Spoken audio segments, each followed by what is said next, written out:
نتائج المجموعات كلها، لكن طنطا بعد ما كسب النهارده كده صعد بشكل رسمي، ناقص 4 أسابيع في الدوري وطنطا ضمن الصعود. نشوف بقى النتائج كلها. نروح لمجموعة جنوب الصعيد المجموعة الأولى.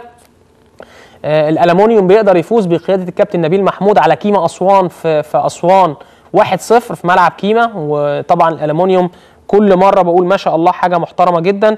الألمونيوم دلوقتي في المركز الرابع 28 نقطة، يفصلوا بقى 4 نقاط عن المركز الثالث والثاني. قنا مع شبان قنا مع النصر التعديني التعادل الإيجابي 2-2. أسوان النهارده بيخسر او بيكسب بقى المراغه، هي مكتوبه غلط النهارده، انا مكتوبه النتيجه اللي عندي ان اسوان كسبان المراغه.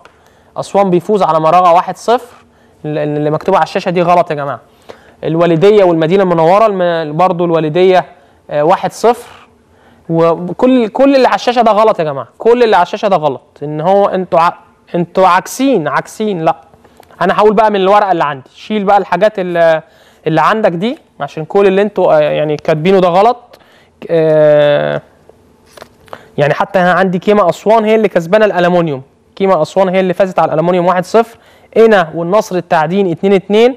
أسوان والمراغه 1-0 لصالح أسوان.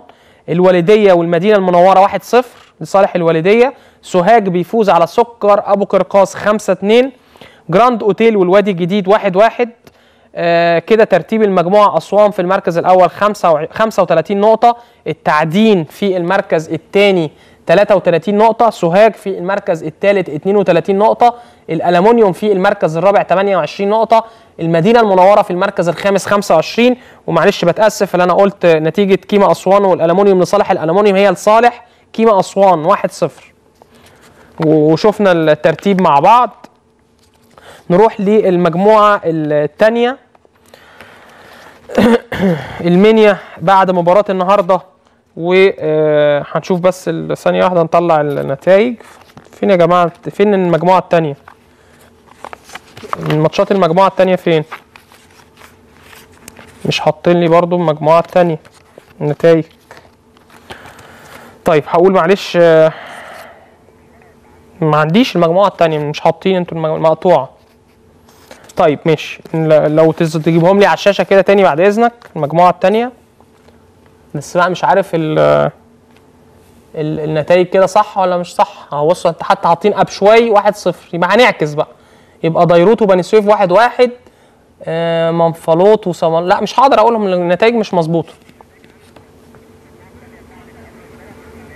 ما قلناهاش، مش عندي. طيب هاخد الترتيب وبعدين نجيب النتائج اللي بنقولها تاني في الفقره اللي جايه مع الكابتن محمد عمر. المنيا في المركز الاول 39 نقطه، سكر حمديه في المركز الثاني 34، بني سويف في المركز الثالث 30 نقطه، صمنلوط في المركز الرابع 25، نصر الفكريه في المركز الخامس 23 نقطه. نروح للمجموعه الثالثه هقولها من معايا من الورقه. الشمس والمصريه اتصالات 2-0 لصالح الشمس. بشتيل مع النصر التعادل الايجابي 1-1.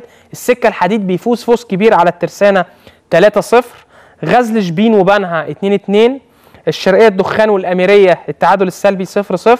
بهتيم وجمهوريه شبين 1-1 في المجموعه الثالثه. كده النصر بيتصدر 36 نقطه في المركز الاول، جمهوريه شبين المركز الثاني 30 نقطه، الترسانه الثالث 30 نقطه، السكه الحديد الرابع 29 نقطه، الشرقيه الدخان المركز الخامس 28 نقطه. منافسه قويه جدا، ولكن النصر يعني بيفرق ب6 نقاط في المركز الاول. اعتقد ان هو برضه بنسبه كبيره ضمن الصعود لدوره الترقي. نروح للمجموعه الخامسه، المجموعه الرابعه حتى انتوا برضه مش كاتبينها لي، يعني مش معايا المجموعه الرابعه، مش عارف يعني ايه، ما فيش ماتشات في المجموعه الرابعه النهارده. طيب المجموعه الخامسه التعادل الايجابي ما بين المنصوره وزفته 1-1. طنطا بتفوز على شربين 1-0، وكده طنطا زي ما قلنا ضمنت الصعود لدوره الترقي، ان طنطا 38 نقطه. بني عبيد وكفر الشيخ الماتش ده هيتلعب يوم السبت. الحمول وبلديه المحله ان شاء الله السبت. سمنود ونبارو برضو السبت. كده ترتيب المجموعه: طنطا في المركز الاول 38 نقطه، المركز الثاني المنصوره 30 نقطه، بلديه المحله في المركز الثالث 27 نقطه، بالقاس في المركز الرابع 25 نقطة، وسمنود في المركز الخامس 25 نقطة. نروح للمجموعة السادسة اللي هي مجموعة اسكندرية ومطروح. مركز شباب كوم حماده بيتعادل سلبي 0-0 مع الترام. الاولمبي ودمنهور 1-1 برضه تعادل ايجابي. الحمام بيفوز على الاسكندريه للبترول 2-1 في ملعب اسكندريه للبترول. وماليه كفر الزيات بتفوز على مطروح 2-0، والمباراه دي كانت امبارح. ماليه كفر الزيات ماشيين كويس في المركز الثاني وفوز على مطروح 2-0.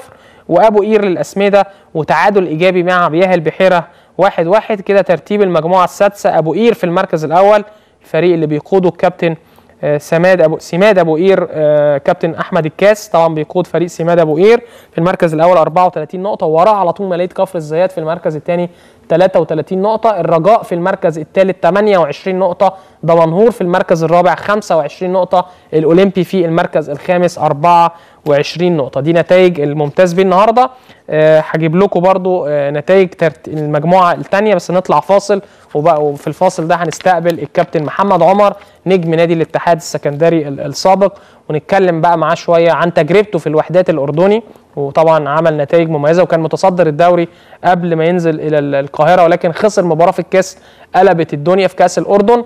ونتكلم معاه عن نادي الاتحاد السكندري في الفتره اللي جايه، ونشوف بقى المدرب البرازيلي نادي الاتحاد تعاقد معاه، اللي برضه يعني هيبقى عايز وقت عشان لسه يشوف لعيبه الاتحاد ويتعود على لعيبه الاتحاد، والاتحاد في موقف صعب، فربنا يستر. نطلع فاصل ونستقبل الكابتن محمد عمر بعد الفاصل باذن الله.